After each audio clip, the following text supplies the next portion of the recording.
It is the Flow Friday Night Sports Show, and it's time for us now to have a look at what's going on in Great Flinders football. Of course, second semi-finals last weekend. Chris Prime joins us on the line. How are you, Primey? Yeah, look, I'm good, Reeks. Excellent. Interesting round of matches it was, second semi-finals. So we have our first bunch of grand finalists and the first team through to a grand final. We're going to start with the Minis, the Junior Colts. And it was your boys, Tumby Bay, who had a solid win over Cummins Kapini Cougars, 4-6-30 to Cougars 1-4-10. So there's definitely a Tumby side in the grand final. Oh, look, there is. This game started pretty tightly. Cougars threw everything at the Tumby boys, and it probably wasn't until the third quarter the Tumby sort of broke away a little bit. While they had to play, like Cougars held them up. So, you know, it was a good game for the young kids. So, yep. Tumby ended up being too strong as they have throughout the year. Indeed. So, for Tumby Bay, Swaffer, Robinson, Richardson, White and Penamonte. There's a good Tumby Bay name, all named in the best. And for Cougars, it was Blacker, Thompson, Hill, Stokes and Dowdle. Some familiar names there for Cougars supporters. So, the next generation certainly coming through. Yeah, look, as I said, it was a good game. And like the under-12s are generally dominated by the older kids, but there's some good young ones coming through there, and both sides will have like pretty strong sides going through the under-16s in the next few years. Yep, Cougars have another chance. We'll talk about that a little bit later on.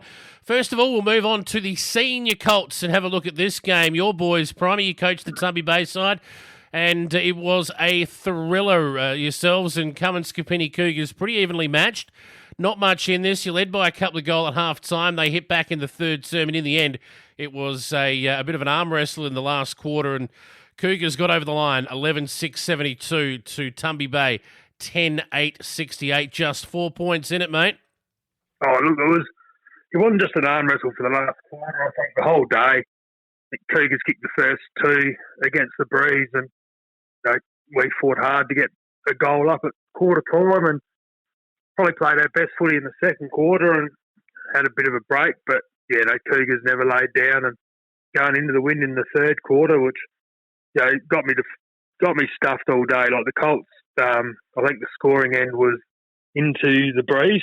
I think we kicked 6 or 7 into it, and so did they. So over half our goals went into the Breeze for both sides. So it was a tough game, but like there's some bloody good football played. So I said it could have gone either way. There was a couple of shots on goal from Tumby late that we could have got over the line.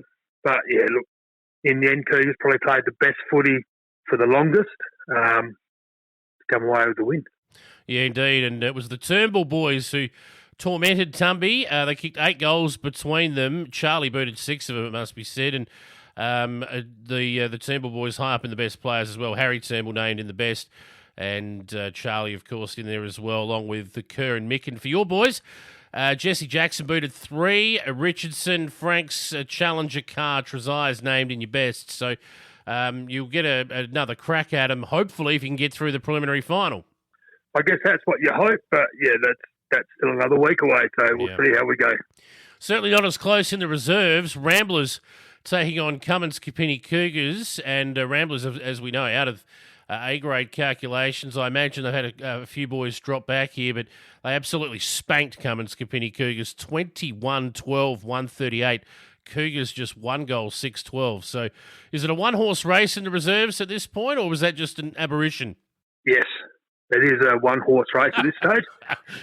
Good answer.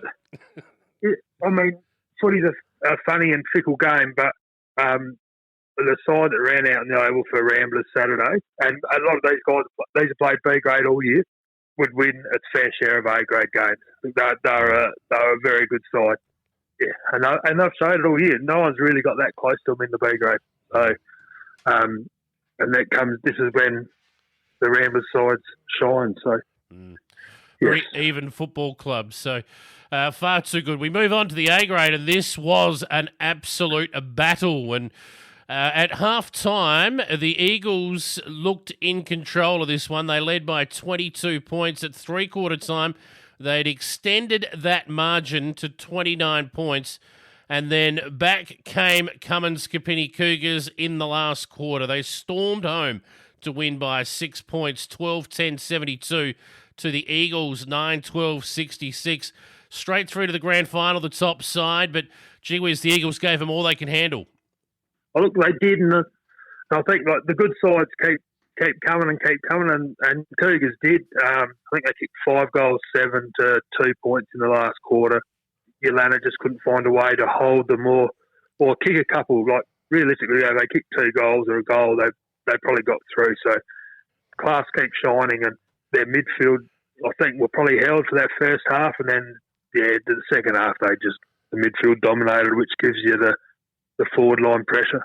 Yeah, Dylan Wander, the big fella, Wander, he absolutely dominated and was named best. Yowie Wagner booted 7 goals. Bradley Hazelgrove important as well, along with Gale and Foster. But for the Eagles, Crittenden booted 3. That was, of course, Stephen Crittenden booting the 3 goals. Havelberg 3 as well.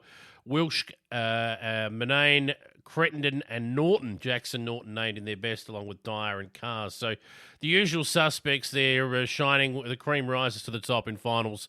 Primey, I just thought I'd throw in a few more cliches there for you. Yes, and we'll take it 1 week at a time. Well, they're going to have to because at this point it is 1 week at a time when you get to preliminary final week, and that's where we find ourselves now. So let's have a look at what's happening this weekend. Preliminary finals will be at Lock, I believe. Is that right? That is correct. Up All there right. for the donuts. All right.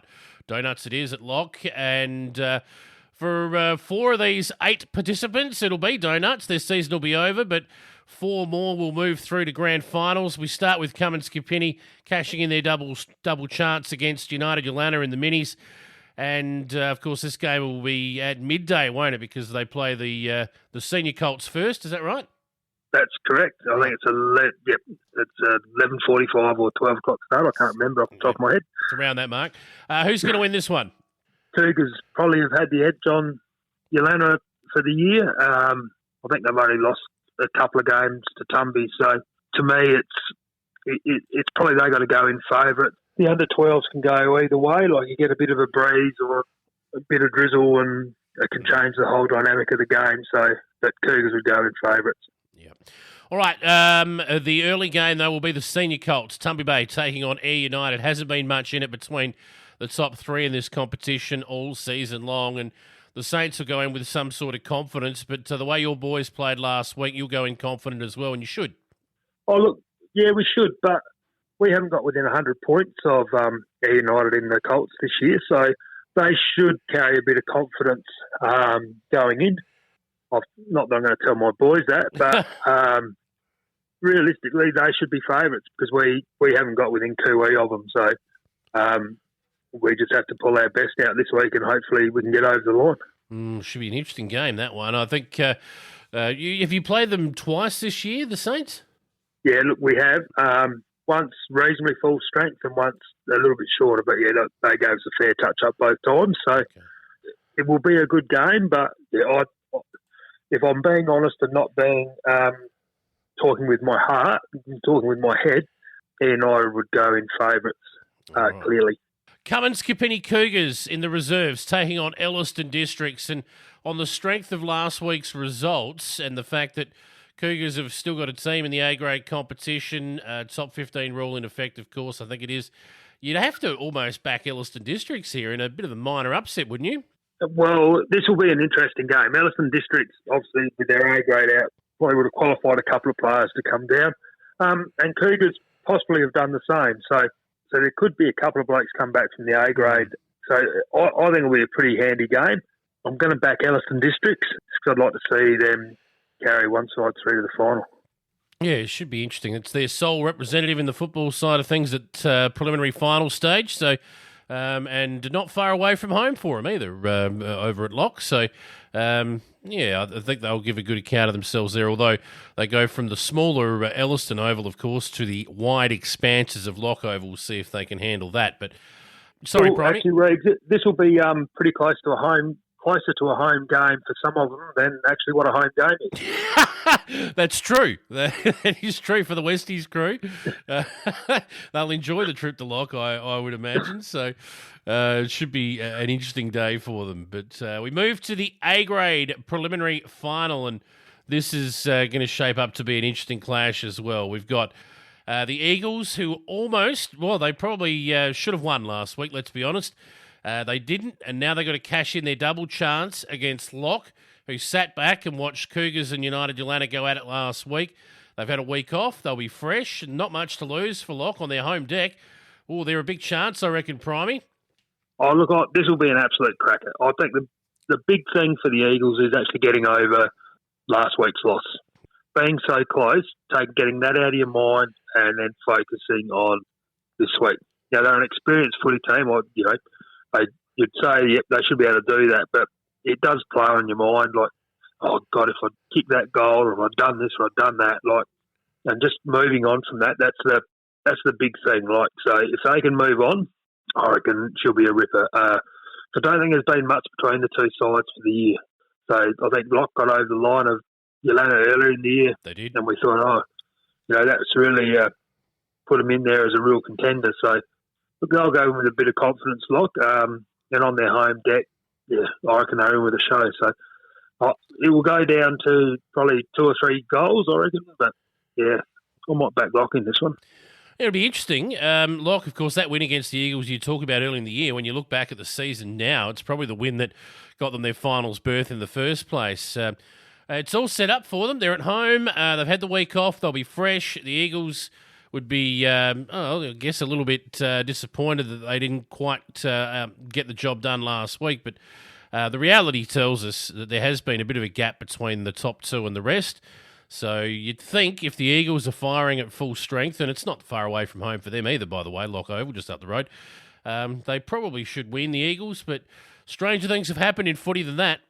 I looked at strange things happen all the time. So, as I said, I think it'll be close, but whether I'm back in my head or my heart, I don't know. But, look, to me, Lock, either way. Be nice to see a couple of new combatants on grand final day, but that said, the Eagles have been the benchmark for some time, and it'd be good to see the reigning champs go up against the team that's trying to take the title from them on grand final day. So either way, we're going to get a cracking grand final. And Primey, before we wrap up, anything else? I guess just good luck to my old team, Ports, this week. They're in the GF against Kimber at Cleve. So, I think they've got 3 sides in it. So that will be, I don't know if that's the first time since we amalgamated that we had 2 in it. So I might sneak back past Cleve and Arno and see how we go.